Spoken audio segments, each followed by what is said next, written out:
All right, everybody. So we are back here with another episode of TEW9, the Disney Wrestling Entertainment. So last week we had I think our highest rated show, the 88, in front of 8,758 fans. So we'll give a rundown of last week's card. So we opened up with the pre-show of Hikaru Shida, Kylie Ray, and Rosemary defeating Camila, Madison Lane, and Penelope Ford. Then we had a 8-man tag team with Matt Sydal, Tyler Bate, and the Briscoes beating Chris Mordecki, Dalton Castle, Nick Gage, and Ricky Starks. We had Stephen Amell run down our show for the night. Then we had Allison Kay beat Chris Statlander. Then we had a surprise debut of Awesome Kong coming out and just laying out both Allison and Chris Statlander. We had a promo from CM Punk and Jon Moxley challenging each other to a fight at the sold-out pay-per-view that we'll have on the 21st. Tag team action with Deonna Purrazzo and Tessa Blanchard defeating Kyrie Hogan and Blair Davenport. Miro setting out a challenge for Nick Aldis, which we might hear a response from Nick this week. Then we had Jay Lethal defeat JD McDonough for the light heavyweight championship with an 86. We had Sean Ricker talk about him possibly winning the Intercontinental Championship. Then we had an 8-man tag of FTR and the Good Brothers defeat the Colognes and the Young Bucks. We had Britt Baker talk about her upcoming tag team match with Gigi Dolan. Then we had Sean win the Intercontinental Championship. There is Britt Baker and Gigi Dolan defeating Tennille Dashwood and Casey Catanzaro. A video package of just hyping up who Jon Moxley really is. And then we had Hiroshi Tanahashi defeat Jon Moxley in an 88 rated match. So I will get into booking the show, and I will be back when I am finished. All right, everybody, so we are back. We have the whole show booked. Let's kick everything off with our 10-man women's match, which in a pre-show bout that had decent wrestling but little heat, Blair Davenport, Kyrie Hogan, Camila, Penelope Ford, and Madison Lane defeated Toni Storm, Taya Conti, Shotzi Blackheart, Deonna Purrazzo, and Hikaru Shida in 10 minutes and 7 seconds when Blair Davenport pinned Toni Storm. The crowd is expectant and simmering. The wrestling rating was a 62. The crowd rating was a 40. The segment got a 70. Madison Lane had a 56. Penelope Ford had a 58. Camila had a 49. Kyrie Hogan had a 74. Blair Davenport had a 79. Hikaru Shida had a 70. Deonna Purrazzo had a 77. Shotzi had a 53. Ty had a 55. And Toni Storm had a 52. Ty Conti debuted her old school face gimmick and it got an adequate. Shotzi did the same thing and she got an adequate. One of our new commentators, Mike Tenay, debuted his staff member gimmick and it got an initial rating of great. And Camila is getting better at her gimmick, so that is fantastic. I just want to check something here. Okay, so he is there, so why didn't his stuff pop either? Okay, so let's head off to our next one, our next pre-show match, which is a 10-man battle royal. And it got a 77. So in a pre-show bout that had good wrestling but didn't have much heat, Eric Young won a battle royal in 9 minutes and 47 seconds. Walter was eliminated first, and the final was Phoenix. So the crowd is expectant and simmering. The wrestling rating got a 75. The crowd rating was a 45. The segment got a 77.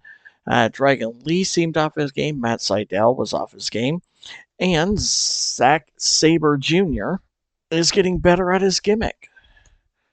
So let's head off to our first segment of the night, which got a 74.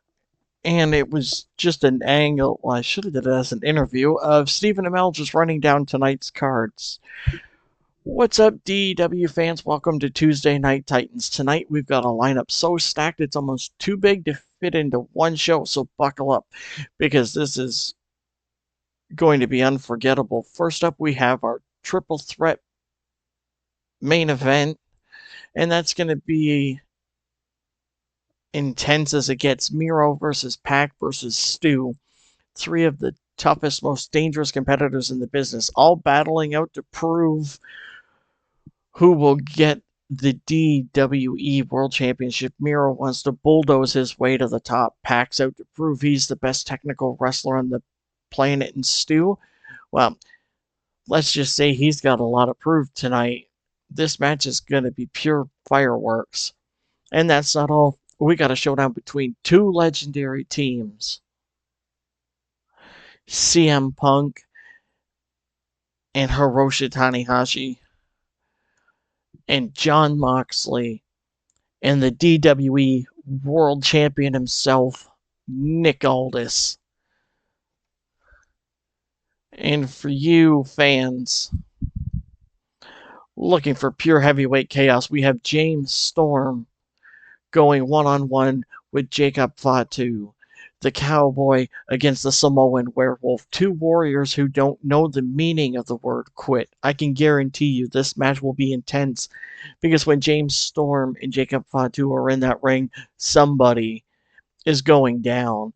So get ready, DWE fans. Tonight's the night we make history, push the limits, and give you the kind of action you'll be talking about for weeks.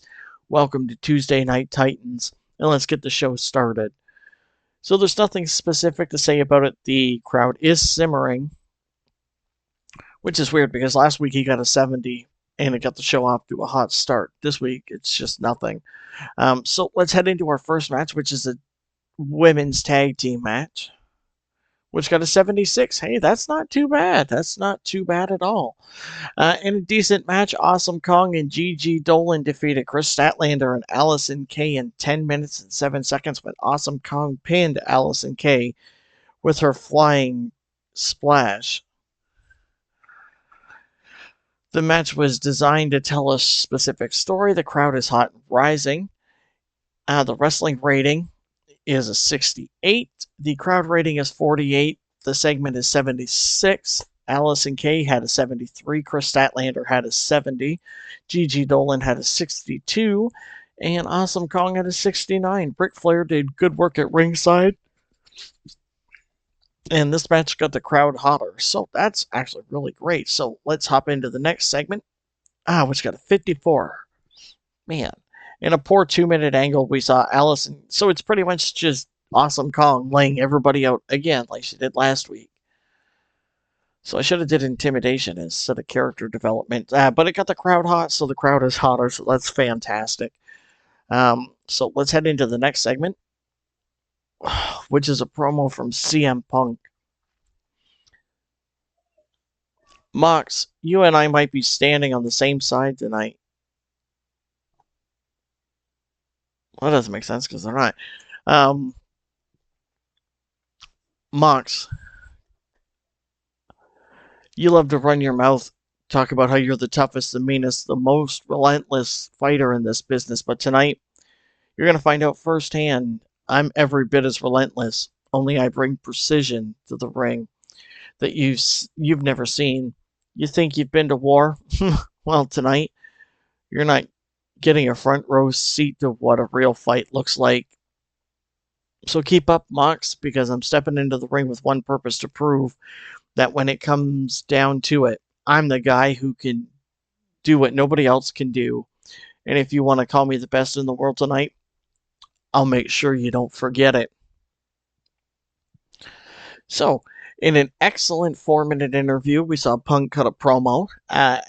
The crowd is hot. CM Punk improvised well throughout the segment, and the segment got an 88. So let's head off to our next match, which is James Storm versus Jacob Fatu.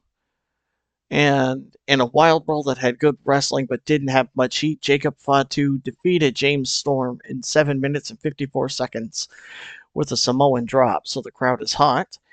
The wrestling rating was a 79. The crowd rating was a 43, and the segment got an 80. James Storm had an in-ring performance of 79, as well as Jacob Fatu. James Storm debuted his redneck gimmick, and it got an initial rating of adequate. So that's not too horrible for him. So let's hop in to our next segment. It's got a 67. In an average 4-minute pre-taped interview, it took place backstage. Nick Aldis cut a promo. The crowd is hot. Nick Aldis clearly enjoyed having the freedom to go off script. Miro, you've been barking loud, making it crystal clear you want a shot at my world championship. You might want to step up at Sold Out on February 21st and face the best. I respect the fire, the ambition, but around here, a shot at this title doesn't come on demand. It's earned. So, Miro, here's the deal. You win that triple threat match that you're in tonight, and maybe you'll get a shot. Just maybe you'll get it. You're not just going to step into Sold Out because you're hungry. You're going to have to prove you're ready to be in the ring with the absolute best, because it's Sold Out. If I'm defending this title, it'll be against someone who's earned it, not someone who thinks that demanding is enough. So tonight, Miro, the challenge is laid out. Show me you're worthy. Earn it. And I'll see you at Sold Out. But if you fail, well, let's just say there's only one man in DWE fit to carry this title. And you're looking at him. So not too bad of a promo there.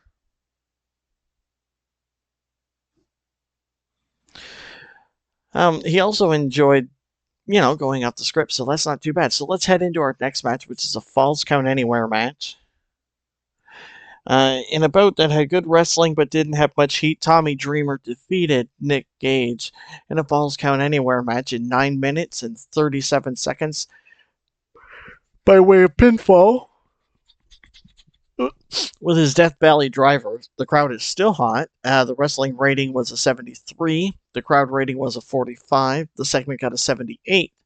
Tommy Dreamer had an in-ring performance of 77. Nick Gage had a 70. Tommy Dreamer debuted his hardcore icon gimmick, and it got an initial rating of great.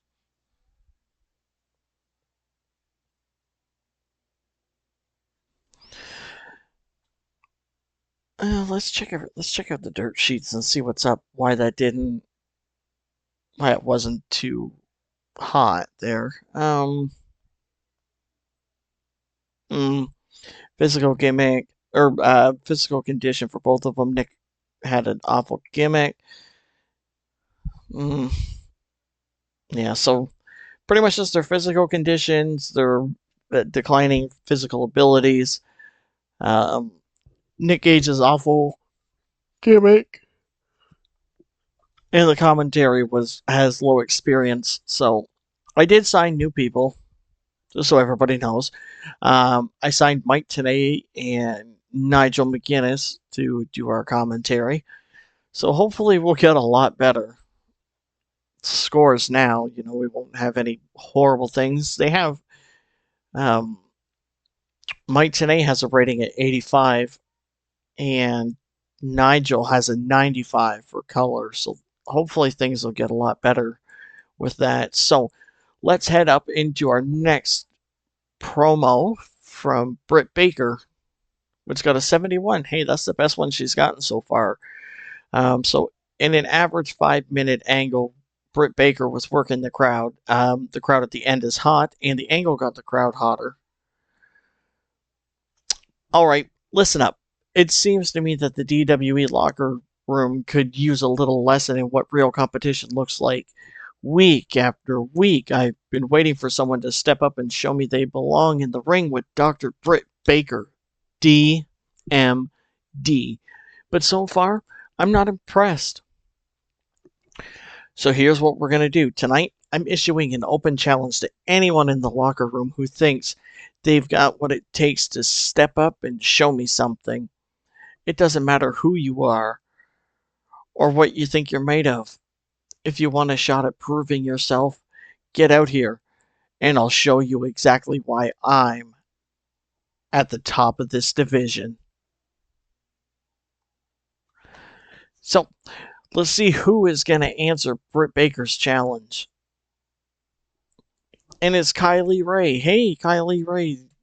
Fantastic. So, in a decent match, Britt Baker defeated Kylie Rae in 12 minutes and 6 seconds by pinfall.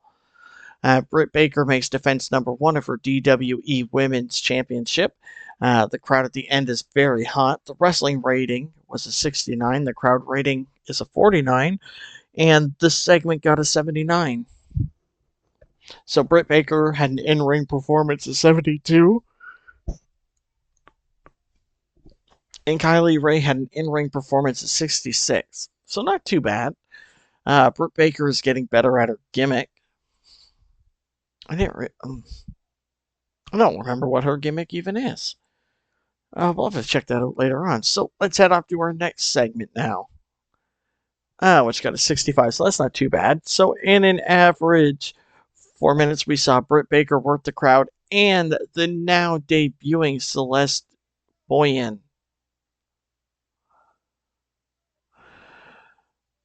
So Celeste has now been signed. She was actually away and came back last week after our show went on right after our show went out. She actually said that she was going to come back to wrestling. So I signed her because I figured we could use somebody with the popularity that she has that could challenge Britt. And that's what she's here to do. Celeste debuted her metalhead gimmick and it got an initial rating of adequate. So the crowd is very hot at the end. So now let's head off to our next promo from EC3. Oh boy, that is horrible. Apparently he cannot go off script, so he will now be scripted from now on. But the commentary lifted the segment as well as the color commentary. Ladies and gentlemen, it's time for a reality check in DWE. We have some of the most talented athletes in the world. But let's be honest here. When it comes to the Intercontinental Championship, there's only one name that matters right now, and that's Sean Ricker. But Sean, while you may be the champion, I'm standing here to tell you it's time for a change. Ricker, you won that title last week. But I know the truth. You're not invincible. And while you're out here boasting, strutting around, I'm working hard to prove myself. I deserve that spotlight, so here's my challenge. I'm throwing my hat in the ring at a shot for the DWE Intercontinental Championship. I'm not just asking for a match, Sean. I'm demanding it. I want you to step into that ring and show everyone why you're the champion. But don't think for a second I'm going to back down. I've earned my stripes in this business, and I'm ready to bring everything I've got to take that championship away from you. So, Sean, what's it going to be? Are you going to accept my challenge and give the fans the match they want? Or will you hide behind the title and run from a real competitor? Because either way, I'm coming for you, and I will stop at nothing until I hold that gold above my head. The countdown to the championship starts now. So, I'm going to have to write down that we are to script him from now on, but the segment got a 55, so I mean, it is what it is. So let's head into our next match, which is the big tag team match now. In a superb match, Jon Moxley and Nick Aldis defeated CM Punk and Hiroshi Tanahashi in 19 minutes and 45 seconds. When Nick Aldis pinned CM Punk after using some brass knuckles. The crowd at the end is very hot. The wrestling rating was an 84. The crowd rating is an 81, and the segment got an 82. Hiroshi Tanahashi had an in-ring performance of 82. CM Punk had a 92. Nick Aldis had a 76, and Jon Moxley had an in-ring performance of 87. The match deserved better commentary, but Jon Moxley is getting better at his gimmick.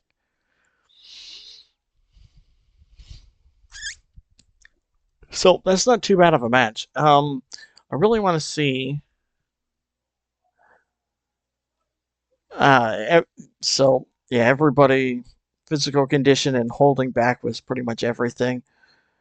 They had poor commentary, and then the commentary. That is what it is for that.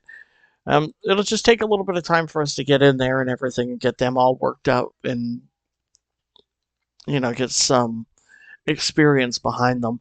So let's head into our next promo, which is a promo from the Young Bucks, which got a 72, so that's fantastic.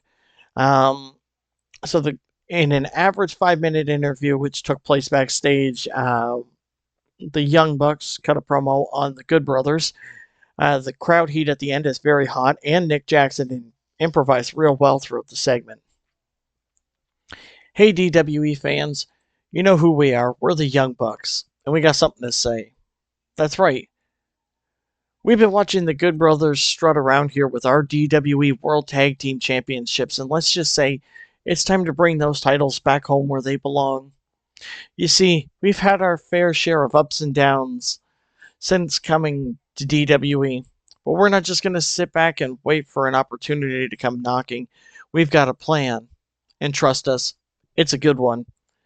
We've studied every match, every move, every weakness of the Good Brothers, and let me just tell you, they might think they're the best tag team in the world, but they've never faced the Young Bucks at 100%. We're going to outsmart them, outmaneuver them, outshine them in that ring. So Carl and Luke, you might think you have our number, but you're in for a surprise. We're bringing a new strategy, a new level of aggression, a new fire that you've never seen from us before. We're coming for those titles, and we won't stop until we get them back around our waist. This isn't just about reclaiming the belts. It's about proving we're the best tag team in the business. So bring your A game, Good Brothers, because we're ready to show you why we're called the Young Bucks. And when it's all said and done, you'll be looking at the new DWE World Tag Team Champions. So get ready, because the countdown to claiming our titles starts now. So not too bad of a promo. That's actually, I think, the best promo I've gotten from these two. So let's head into our main event, which is the triple threat match, which got an 86. That's actually fantastic. In a good match, Miro defeated Pac and Stu Bennett in 13 minutes and 8 seconds when Miro submitted Pac. The crowd at the end was very hot. The wrestling rating got a 79. The crowd rating got a 72, and the segment got an 86. Pac had an in-ring performance of 75. Miro had an in-ring performance of 84. And Stu had an in-ring performance of 75. Miro was also getting better at his gimmick. So, we have one more segment left. Let's check it out. And it got a 90. That's fantastic. In a great 5-minute angle, we saw Miro work the crowd, and Nick Aldis also worked the crowd. The crowd is very hot. Miro came across well. Miro was superb working without a script and had the crowd eating out of the palm of his hand. So it's pretty much just Nick Aldis coming out and just holding up the DWE World Championship right in front of Miro, saying, "You wanted this? Well, now you've earned a shot, and you better prove to me that you deserve it." And he just holds it up right in Miro's face and then just leaves. So that's a really good promo. It got a 90. That was really good. So let's head off and let's just clear the whole show and let's see what we got here. We got an 85. That's not bad. A little worse for wear than last week's. So we increased our popularity in 15 regions. We would have gained in 2, but we were limited to the number of viewers as well as Canada. but we were short in one. So let's check out everything.